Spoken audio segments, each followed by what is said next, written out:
Alors, on va vous donner la parole, 5-10 minutes avant qu'on passe à table, comme on dit. Qui a une question? Oui, monsieur? Moi, je voulais vous poser la question, monsieur Servan-Schreiber. J'ai apprécié votre exposé et vous avez dit qu'au plus le groupe était grand, au plus il y avait de la diversité d'idées, au plus il y avait de l'écoute. J'ai retenu qu'au plus il y avait des femmes, au plus l'intelligence du groupe était élevée. Et d'autant que les jeunes aujourd'hui nous challenge et ont besoin de donner leur avis plus que dans le passé. Et depuis le Covid, on a l'impression qu'il y a un changement de paradigme et qu'il y a beaucoup de grosses boîtes qui ont découvert le télétravail.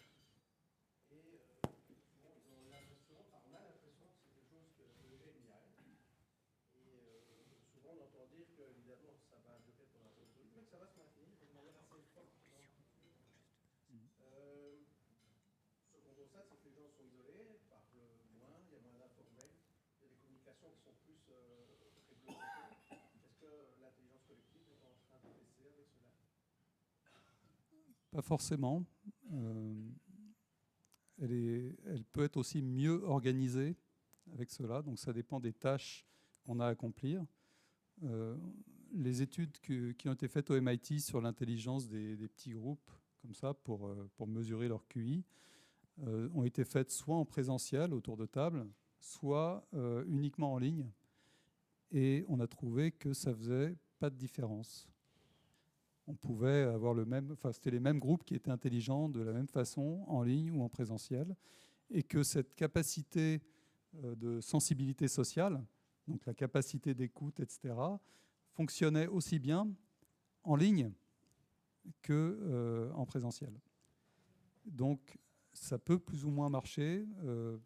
Ça peut aussi plus ou moins correspondre à certaines personnes. Moi, personnellement, ça fait 20 ans que je suis en télétravail, que je ne parle à mes collaborateurs que en Skype, et je suis ravi parce que ça limite les interactions inutiles toute la journée, et ça m'en donne d'autres autour de la machine à café, mais cette fois-ci, c'est ma machine à café chez moi, avec ma femme et mes enfants, et c'est souvent plus intéressant que le ragot que j'aurais pu obtenir au bureau autour de la même machine à café, avec un café un peu moins bon, en plus.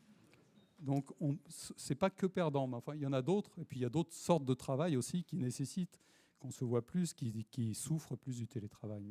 Mais je ne crois pas que ça ait d'impact direct sur l'intelligence collective. D'autres questions? Oui, monsieur?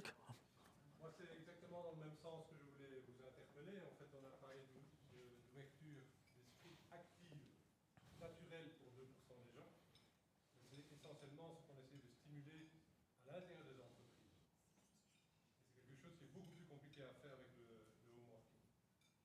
Parce que quelque part, les 2% c'est naturel.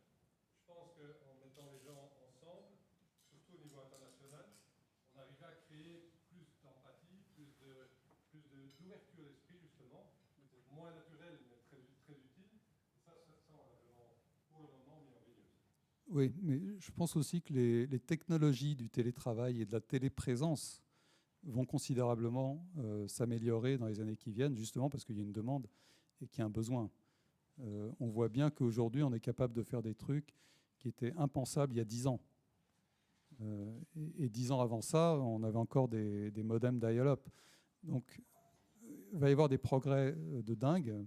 Je pense qu'on ne va pas du tout en rester à Microsoft Teams et Zoom pendant très longtemps. Il faut espérer que ça va s'améliorer et on va être beaucoup plus capable de renouveler cette empathie avec du semi-présentiel, avec les technologies à venir. Imaginez que vous avez des lunettes et que vous êtes dans une salle virtuelle avec vos collaborateurs qui apparaissent là comme si on était à table ensemble.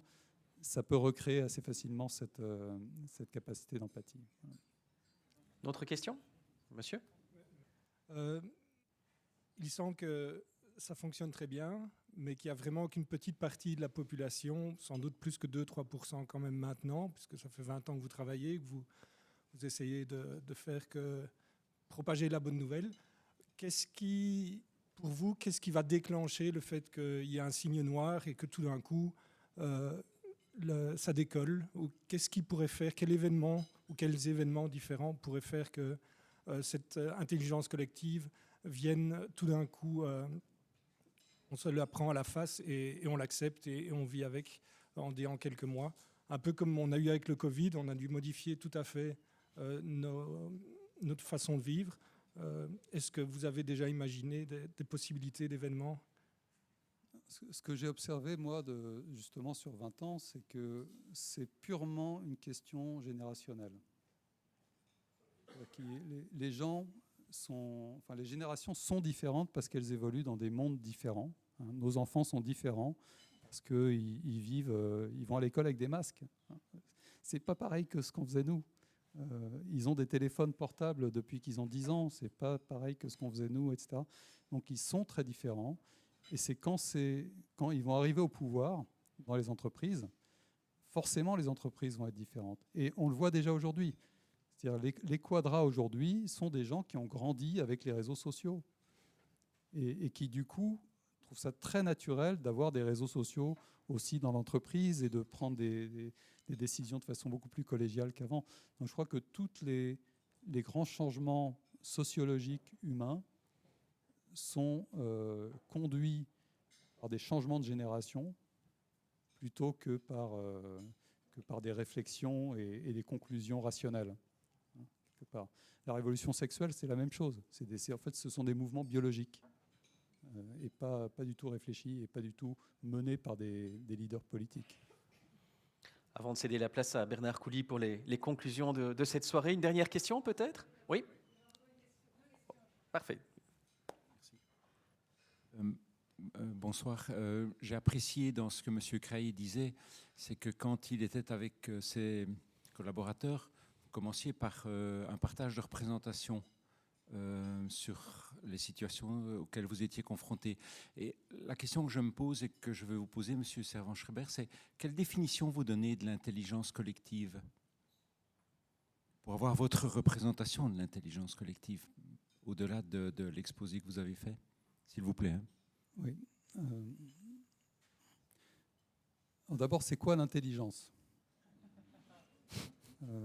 L'intelligence, je crois que la définition que j'aime le plus, c'est celle de Piaget, qui dit c'est pas ce que l'on sait, c'est ce qu'on fait quand on ne sait pas. Donc c'est intéressant parce que c'est à la fois décorrélé du savoir et c'est aussi quelque chose qui est dans l'action. L'intelligence, c'est ce qui nous permet d'avancer, même quand on est dans le flou, quelque part. Et pour moi, il n'y a pas de différence entre intelligence et intelligence collective. Il y a un chapitre dans mon livre qui s'appelle « L'intelligence est collective ». Quand on regarde la définition, la recette que je vous ai donnée de l'intelligence, diversité des opinions, indépendance d'esprit, il y a aussi décentralisation des sources que je n'avais pas affiché, mais ensuite agrégation, c'est exactement ce que fait chaque neurone dans votre cerveau.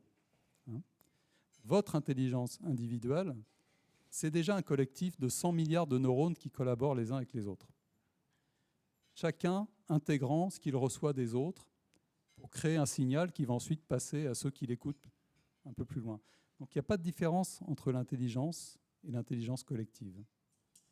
Et c'est ça qui est très intéressant, c'est-à-dire que toutes les formes d'intelligence qui marchent, même l'intelligence artificielle, les réseaux de neurones qui fonctionnent le mieux, en fait, sont ceux qui font interagir plusieurs réseaux de neurones, chacun apportant sa façon de voir le monde. Parce que si vous entraînez qu'un seul réseau de neurones, il ne va pas très bien fonctionner. Pour que ça marche vraiment bien, il faut construire ce qu'on appelle des ensembles de plusieurs réseaux de neurones, chacun apportant une perspective différente sur le problème. Et quand on combine les réponses, on obtient ce qu'il y a de mieux. Donc l'intelligence est toujours collective. C'est ça, je crois, la grande leçon. Modifier un tout petit peu le point de vue, vous avez parlé de capitalisme, et je crois qu'un des titres de l'exposé était « Changer de capitalisme ». Mais quand j'entends ce que vous exposez, ça me fait beaucoup penser au capitalisme rénant, ce qu'on appelait le capitalisme rénant. J'aimerais savoir quel type de système politique vous préconisez actuellement pour que nous puissions avancer, tenant compte de ce que vous dites. Tout ça en 2 minutes. J'ai commencé à réfléchir hier soir. Mais je vous ai déjà donné un ou deux éléments qui étaient quand on prend ce théorème de la diversité, comment est-ce qu'on pourrait le traduire finalement en termes utiles pour l'économie? C'est de préserver la diversité des acteurs dans l'économie, par exemple. Et qu'il n'y ait pas... Alors c'est bien qu'il y ait des très gros, très puissants, hein, ça serait l'équivalent des super experts dans l'équation, mais c'est bien aussi qu'il y ait des moins puissants, qui aient des idées très différentes, et ce serait par exemple les startups qui essaient des trucs, etc. Donc la diversité des acteurs économiques, ça correspond tout à fait au théorème de la diversité de l'intelligence collective. Ensuite, il y a cette histoire du fait que le groupe le plus intelligent, donc on pourrait dire la société ou les capitalistes le plus intelligent, serait celui où il y a la meilleure capacité d'expression de chacun et d'écoute véritable. Et donc c'est là, je pense, on retombe dans ce que vous imaginez par le capitalisme rénant, qui est ce dialogue social qui fonctionne très bien chez nos voisins, qui fonctionne par exemple moins bien en France et qui ne fonctionne pas du tout en Amérique, où il n'y a pas vraiment de syndicats, etc. Il n'y a pas vraiment de dialogue social. Donc je crois que la science de l'intelligence collective nous mène vers un capitalisme où il y a un dialogue social bien huilé, où chacun est écouté. Ça ne veut pas dire que les divergences ne peuvent pas s'exprimer. Chacun est écouté véritablement. Et ensuite, les décisions sont prises. Mais il y a une bonne bande passante entre les acteurs. Voilà. Puis troisième chose, et puis ça a aussi probablement une implication sur la solidarité entre les acteurs, hein, qui est une façon de s'écouter et de se respecter les uns les autres. Donc, redistribution, etc., d'une façon ou d'une autre. Et puis, dernier élément de ce que j'ai présenté, c'est donc cette recette, hein, diversité, indépendance, etc. Et ça, je pense que ça argue pour le fait que la régulation a un rôle à jouer, qu'on ne peut pas que compter sur la diversité et l'indépendance et l'intérêt personnel de chacun. Le pur Adam Smith, on dirait, hein, la main invisible pure, mais qu'un petit peu de régulation pour justement faire en sorte que l'agrégation soit objective, que quelque part tous les efforts de tous soient consolidés et que la diversité soit préservée entre les différents acteurs. Merci. Merci à tous les quatre.